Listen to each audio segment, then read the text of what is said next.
so you know it's Tuesday. So the tea of the week is dandelion.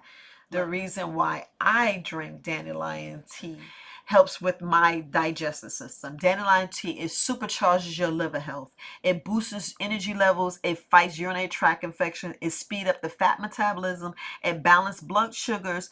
It soothes bloating and other digestive issues.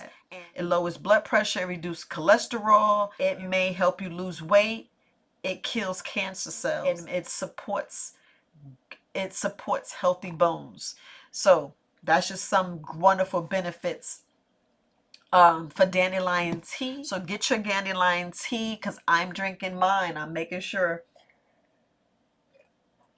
that we do this for a week. Just do it for the week, you guys. Just try it for a week. I love my dandelion tea. So don't forget to get yours. Happy Tuesday.